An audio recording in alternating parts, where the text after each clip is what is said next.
Within sight of the towering Dallas skyline, Pike Park is almost all that remains of a once vibrant downtown community called Little Mexico. The park has been a symbol of the Mexican-American community in Dallas for more than 50 years. Former residents return to celebrate the Mexican holidays of Cinco de Mayo, 16 de Septiembre, and to remember. They affectionately called their neighborhood El Barrio, the place where men, women, and families began their new lives in this country.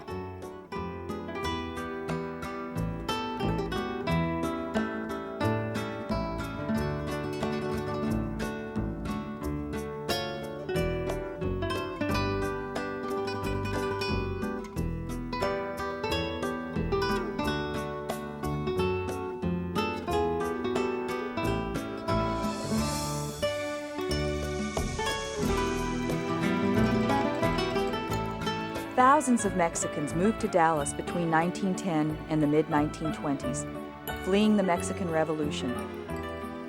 Refugees came from all walks of life. Some were farmers and soldiers, others business owners. Many, like Abel Sanchez's father, hoped to return to their homeland. He came here just like every other Mexican that came here, let this war end. Let us, go ahead and, for the time being, be here, and then work and then make your money and go back. It's a trap situation where he gets married, raises his family here. Now, you got roots here. You're not going anywhere. Your family's going to dictate that to you. Some immigrants to Little Mexico were lured by the plentiful work opportunities. The railroads drew people into Dallas from all points of the compass.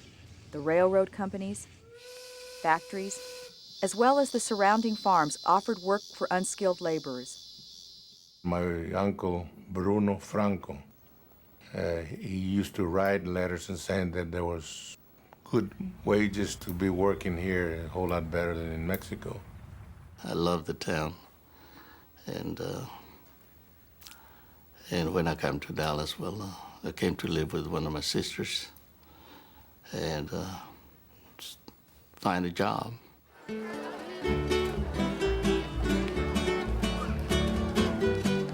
By 1920, the community had grown to 10,000, bounded by McKinney Avenue to the east and the Missouri, Kansas, and Texas Railroad tracks to the west. Little Mexico expanded north to Maple Avenue, encompassing what is now the Arts District and the historic West End District. Mexican immigrants moved into a white area populated by mostly Polish Jews. We were the first Mexican who crossed McKinney Avenue into the Jewish community. What used to be Little Mexico, it was the Jewish community then. All the way up to behind Stoneleigh Hotel, Rivershore Park, around in that area, Little Mexico Village, all that was the Jewish community.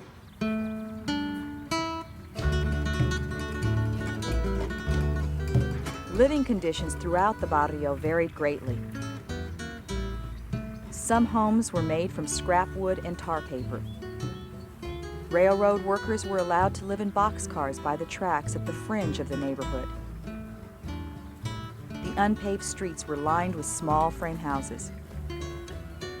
You got to consider that Little Mexico in the 20s and 30s were nothing but homes. There was no front yard, there was no backyard. If the house was built on a lot that had a backyard, they would literally make a fence across it and build another house on the other side. And they would put that up for rent. I mean, that's how congested and compact this area was. The kids had no place to play other than they played out on a dirt street. Like many places during the 1920s and 30s, medical care was infrequent or non-existent, leading to many deaths. Gloria Alvarez had 10 brothers and sisters, but only she and one brother survived to adulthood. Since we didn't have any kind of medication like the penicillin and the vaccination for the chickenpox and all these other kinds of medication, well, my little brothers, when they were born and there was time for them to have the chickenpox, the measles and all that, they died. Only 2 of us survived, which was Arturo and myself. When medical care was not available, many residents relied on home remedies and folk customs from Mexico for healing. On a rainy day, I was running in the water there by the street and about knee deep, and I stepped on a Coke bottle. My mother got scared about it, and back in Mexico, to stop the blood, usually they go and get some cobwebs or spider webs from under the house, and they'll send everybody there to go under the house and get some cobwebs and see if they could stop the flow of blood. This common cultural heritage attracted more families to Little Mexico. Some Jewish businesses stayed in the Barrio, adapting to their new clientele. The Mexican people referred to my father's store affectionately in their language, La Tienda Rubinett, which means Rubinett store. I think the reason that my dad made a living all those years was the fact that he realized that the Mexican people are a unique bunch in the fact that they want to preserve their heritage. And most of the stores did not have the spices that they needed to flavor their foods. So my dad used to go to San Antonio and he brought back all the spices that he could put in the truck. They made a living and we enjoyed it. I will always look back with a great deal of warmth and fondness for the people, the surroundings. Everything was extremely peaceful there. 25 groceries dotted the 10-square block Little Mexico area, along with other specialty shops. Many individuals and businesses prospered through hard work and initiative. Maria Luna was a widow with 2 small children when she arrived in this country. She talked her employer into selling an old corn grinder to her on credit. She had a plan to begin her own tortilla making company, but women in business didn't mix with traditional Mexican culture. So she started looking for women to make the tortillas, and nobody would come to work because the husband wouldn't let them come. Then I'd ask him if I'd take the masa to them and make them at their homes, if they would allow them to make the tortillas, and I'd pick them up and bring them over here and sell them. And then by 1925, they saw that she was a reliable woman. They started letting their wives come to work. By 1926, she had about 25 women already working. And at that time, 25 women were only producing about 500 dozen tortillas a day. Today, we produce about 1,800 dozen an hour or more. Most every good or service needed could be found inside El Barrio. As the neighborhood grew, visible change was taking place. But attitudes outside of Little Mexico were slow to change. Residents sometimes experienced discrimination. Rene Martinez's mother, Maria Villasana Martinez, came from Mexico in the 1920s. She came from a middle-class family, hacendados, and then all of a sudden, from one day to the next, you're trash. You are a Mexican. You are less than first-class citizen. And so that has a very traumatic experience on a 15, 14, 13-year-old child, especially a young lady. So she faced all that. So she did the type of hard work, making $2 or $3, $4 a week, and suffering a lot of, obviously, discrimination in jobs and being treated differently. So I think that instilled something in a very strong-willed young woman, that she basically said, I'm not going to allow my family to go through the same things that I've gone through. In those days, in the 50s, we had streetcars, trolleys, and buses. We used to go downtown to Sanger Harris, and I was a little boy, and we'd always sit in the front. My mother would never allow us to sit in the back, even though we were supposedly, told to sit in the back. She would never allow that to happen. And she would tell me always, she said, don't let anybody, including the bus drivers, the trolley car drivers, say anything to you about your name. Because sometimes the bus drivers would say, hey, Panchito, how are you, Panchito? And she'd say, your name is Rene, and that's your name. It all goes back to what our parents taught us. Like my parents, my mother taught me some of the history of Mexico and taught us to be proud of being Mexican. The transition of the neighborhood from predominantly white to Mexican-American was not always smooth. The neighborhood park was one point of tension. There was a swimming pool there, and we could not use the swimming pool, you call it now Pike Park, We could not use the swimming pool or the swings or any of that, any of the park. We were not allowed inside the park. As the community grew, residents asked for access to Pike Park and its facilities. Although many were U.S. citizens, they had no political representation on city boards or the council. They chose to take their grievances about the park to the Mexican consulate. We finally went to the consul of Mexico and asked him, could he do anything about it? And he negotiated for us to use the park. It took about 2-3 years so that we could use the park, the swimming pool at Pike's Park, early in the morning when it was cold.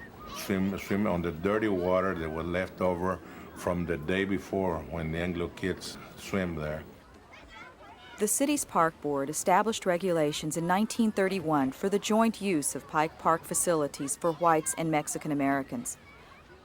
Other parks in Dallas continued to be for whites only.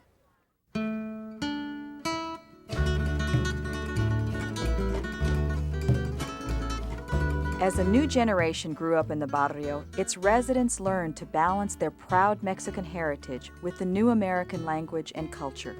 This little friend of mine, it was a colored man, he was about my age, and I asked him to tell me, what do you call this? And when he told me that, I wrote it because I knew how to write in Spanish. So I wrote that word in Spanish, what do you call this? And I learned so many things from that word. I remember being in school. Here I am, the first time I'm on one-on-one, and I'm start talking to this kid, and I'm talking to him in Spanish and in English. And then he looks at me, kind of a weird look, and he says, I don't understand what you're saying. I says, what do you mean you don't understand what I'm saying?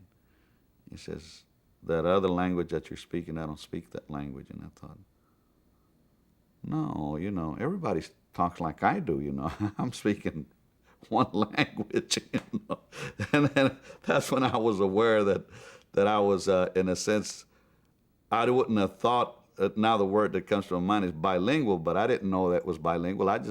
Then he just made me aware that I spoke 2 languages.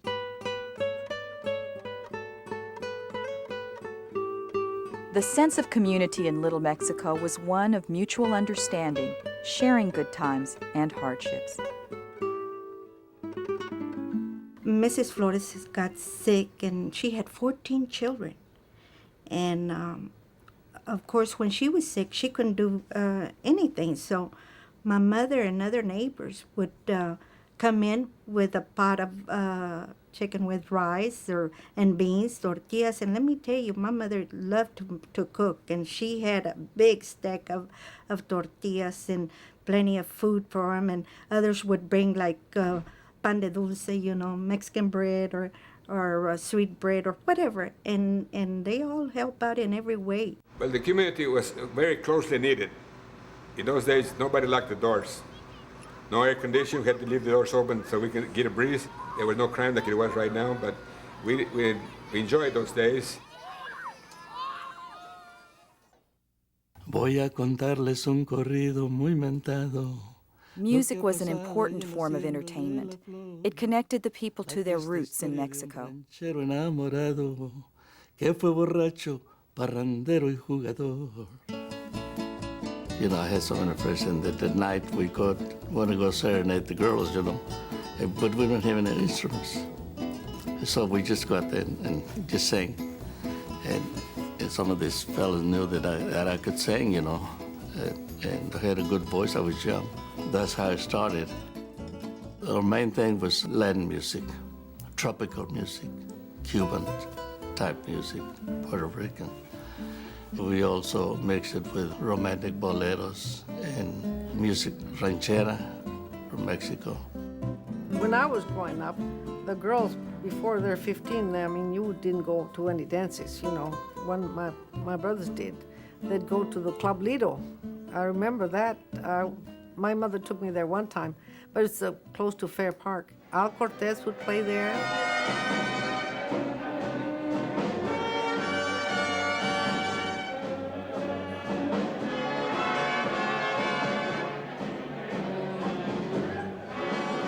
Cortez had a funeral home.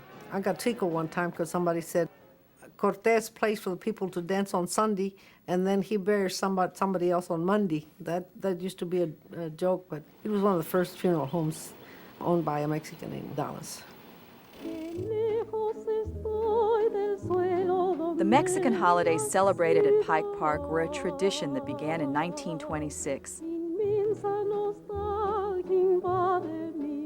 Belen Ortega, a well-known Latina performer, began her singing career as a young girl growing up in Little Mexico.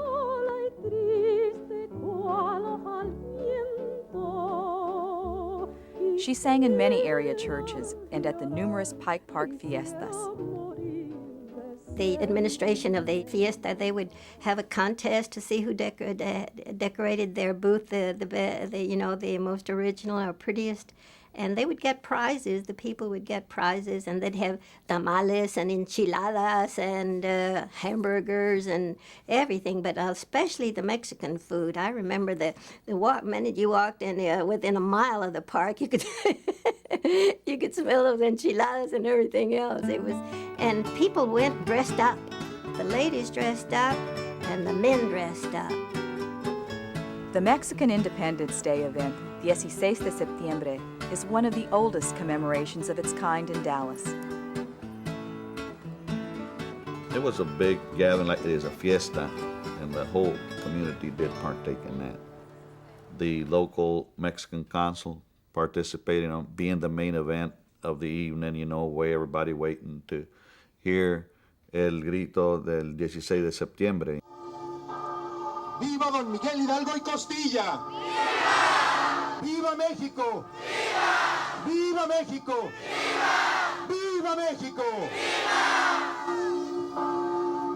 ¡Viva! It was such commotion and everything, bands, people, that you could hear clear up to downtown. In other words, you knew somebody was celebrating. What I remember Pikes Park mostly for was the long baseball games that we had there, the fond memory of baseball games and practicing hard and playing other schools that would come and from other barrios and play them. And that's where we really, refined our athletic skills. Another community gathering place was the Catholic Church, with its religious traditions brought from Mexico. The Church of Our Lady of Guadalupe, built in 1925, had competition from a rival Catholic church on Caroline Street. We had this priest. He came in the 30s, I think it was, and of course the Roman Catholic priest referred to him as the rebel priest. His name was Father Reynosa, and he started his own church, and he called it the Mexican Catholic Church.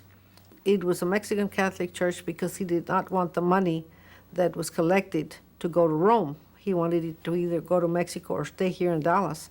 So he had a big following. I remember my mother was one of the ones that followed him. Religious plays called pastorelas were popular. The yearly posada, or nativity recreation, was a sacred event everyone looked forward to. We would all each have a candle, and we would get in line with the rest of our neighbors at midnight and go down and walk in the procession down to the church, and we would have the final mass. I guess it was over 100 people. All you could see was just the little flickering candles. When you're 7 or 8 years old, everything seems larger and bigger and much more imposing. But it was fun, times that I remember very nicely.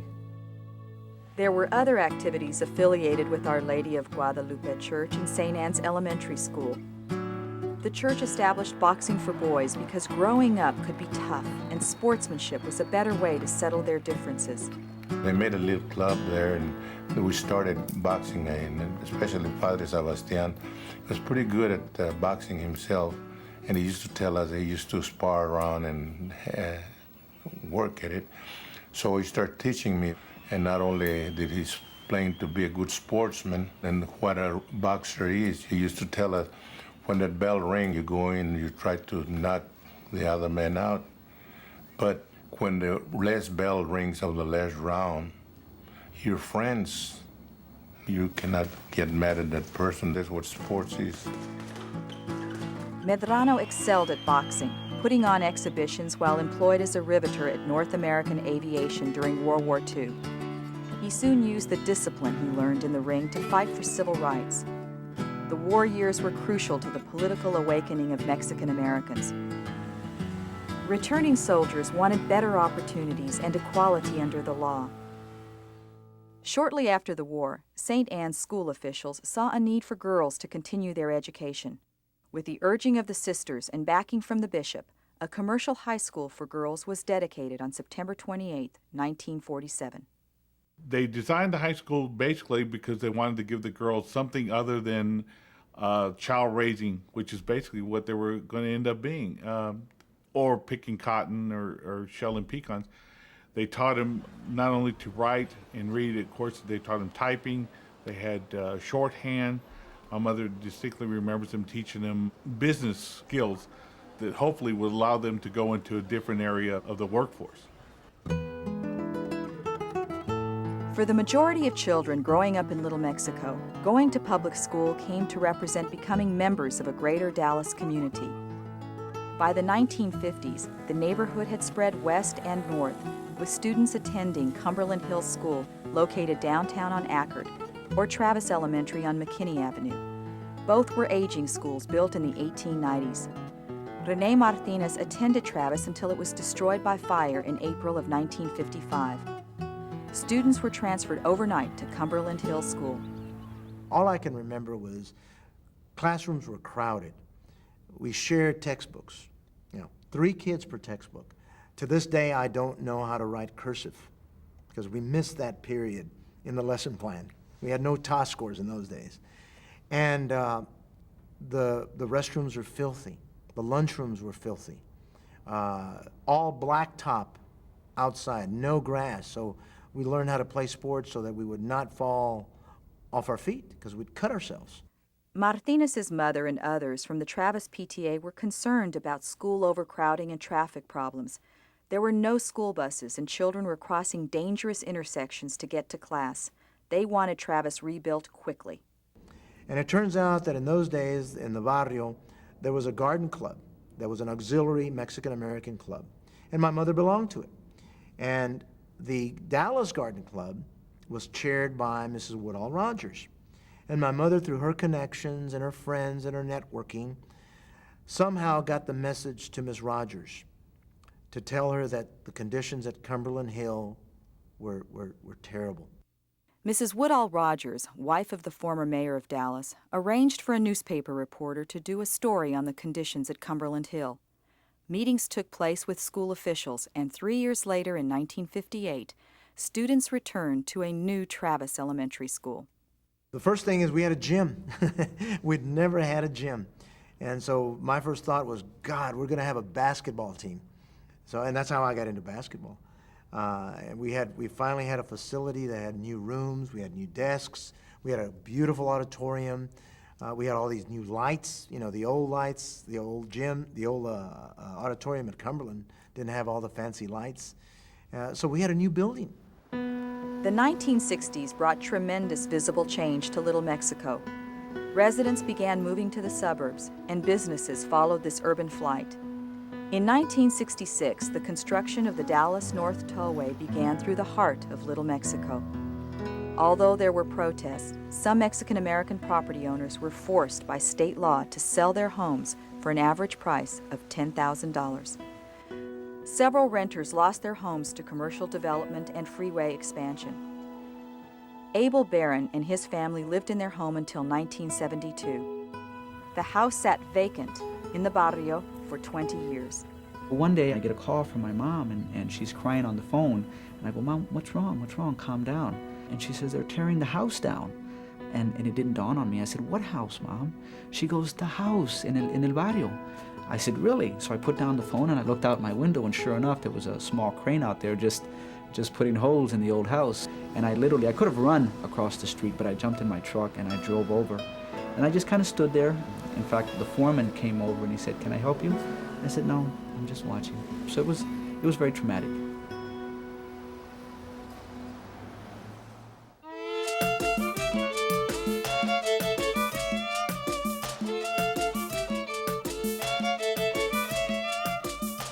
The one remaining constant through all these changes has been Pike Park. It is where generations gather to reminisce and learn about their heritage. Since we're getting a lot of people from Mexico now, again, they're finding out, they're going to these other fiestas, and now they're realizing that at Pike, it's a family type and it's a real thing. So it's beginning to be very Mexican again. It's like it's starting all over again. I do think that the Barrio and what it stood for, close-knit families, I think it still lives in the minds of several families, and they come together on a yearly basis, on a regular basis, to Pike's Park. I know that they still sit around and talk about the old times, the good times. So I do believe that the neighborhood and what it once stood for, the newness of it, the excitement of it, and the coming together of it, I still think is very prevalent in the minds of several families. It certainly is in mine, but I do look onto it with pleasure and thoughtfulness when I think about the old neighborhood. From the beginning, I said, I'm going to die in Little Mexico, too. I'm not moving from here. I don't want my children to forget that that's memory lane and where I was born and raised on Payne Street and Alamo Street. I don't want to forget it either. It's part of my history. Today, people come from all parts of Dallas to Pike Park for celebrations. They come to remember their roots in the Barrio of Little Mexico. Belen Ortega remembers closing out park fiestas by singing Las Golondrinas, a traditional Mexican farewell song that expresses a hope to one day return. ¿A dónde irá, veloz y fatigada, la golondrina que de aquí se va? O si en el viento gemir angustiada, buscando abrigo y no lo encontrará.